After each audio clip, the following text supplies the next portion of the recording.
What's up, my fellow YouTube subscribers? Welcome to the review of the Alcatel OneTouch Pixi Glory LTE.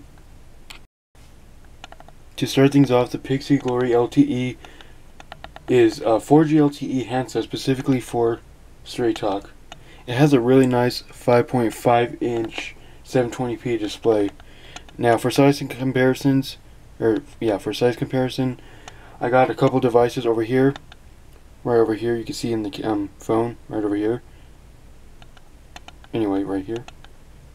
So, first, starting from the end, I got the HTC Desire 526. I'm sorry I can't really do it all that good. There you go, 4.5, the 526. Then next we have the Zone 3, which I still need to do a review on. So as you can see right there, 4.5 compared to a 5.5. Got 4 devices over here.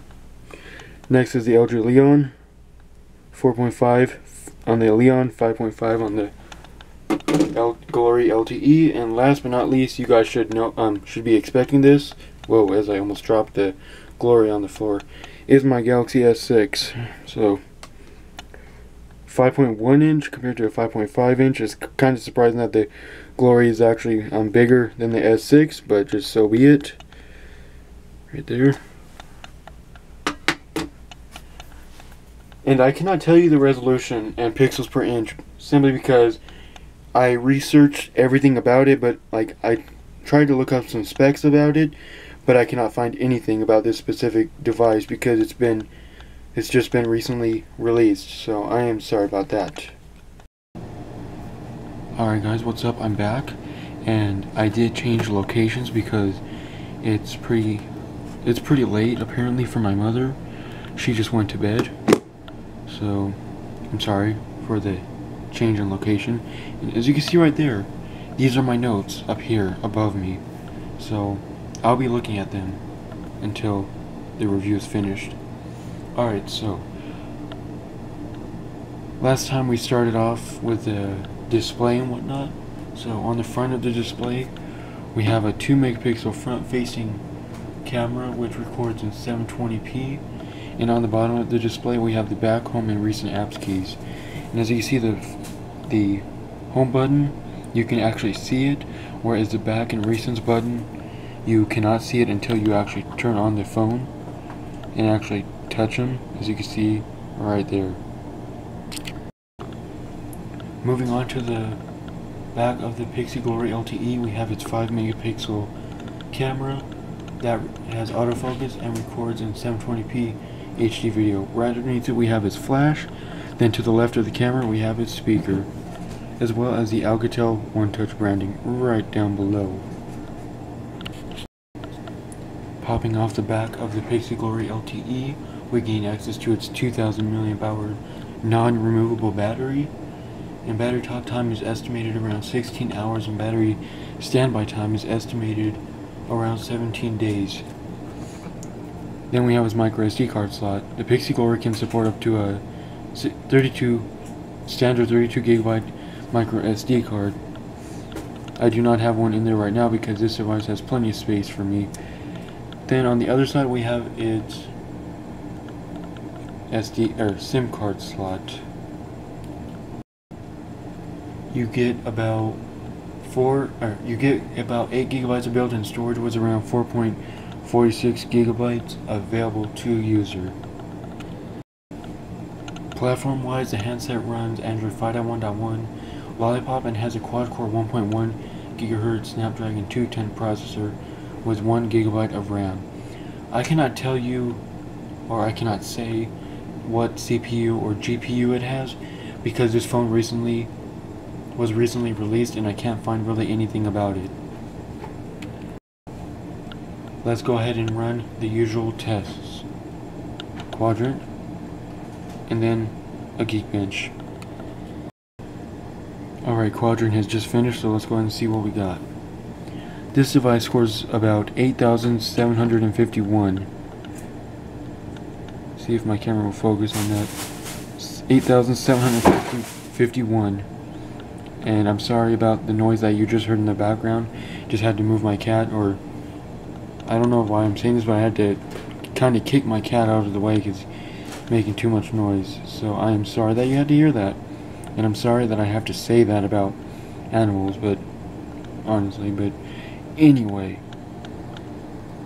If we look down here, the CPU is 34,490 with a memory of 3088.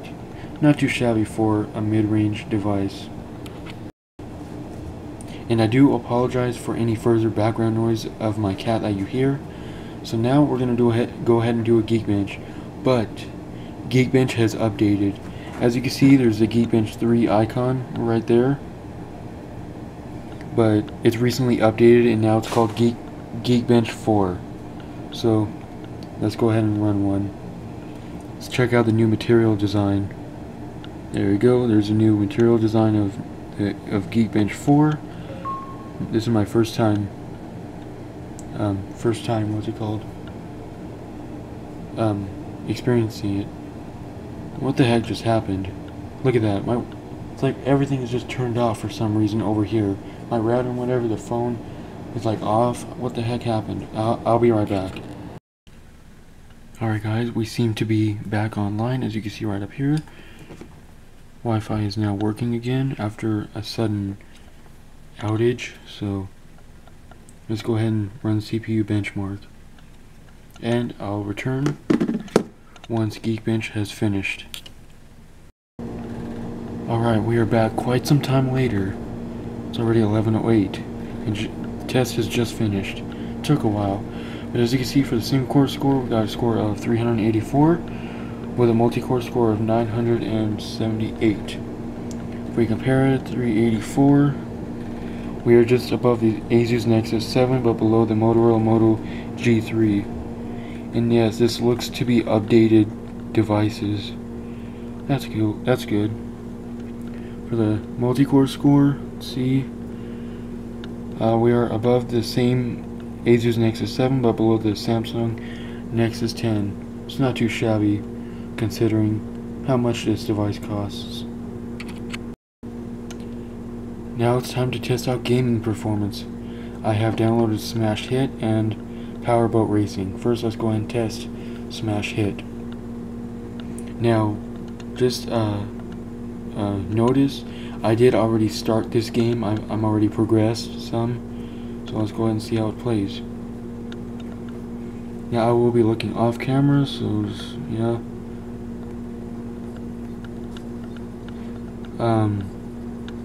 It plays really well.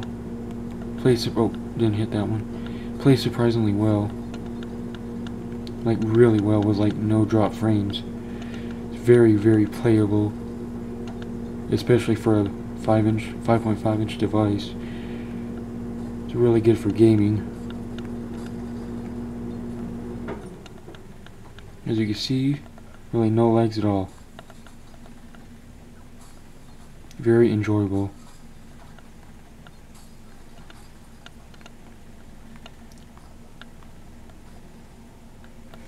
Could probably keep playing this game, but you know. Alright, so that's enough of that. Going back home, just fine. All the apps appear on the screen and it's buttery smooth. Now let's go ahead and test out Powerboat Racing. And CVTech, he downloaded this game and he tested it out, so it's like, why not try it myself? I'm not a copycat, I just want to try it myself. So cool. Let's go ahead and say quick race. This next. No, just, you know. Anyway. So here's the game loading up. Quite smooth. So I will have to be looking off screen. It's similar to Riptide G2, if I'm not mistaken. Very smooth gameplay on my end.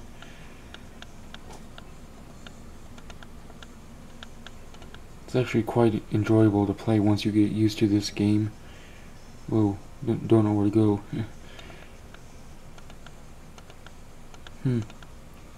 Very, very enjoyable gameplay on this device. Whoa. You can see that.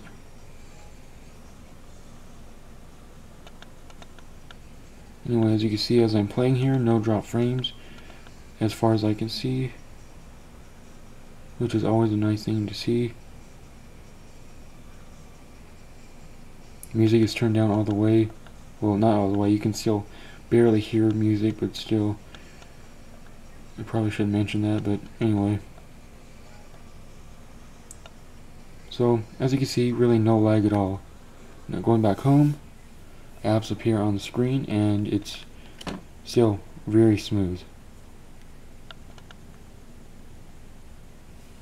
Alright guys, I hope you enjoyed this review of the Alcatel OneTouch Pixi LTE, and I'll see you again in the next video.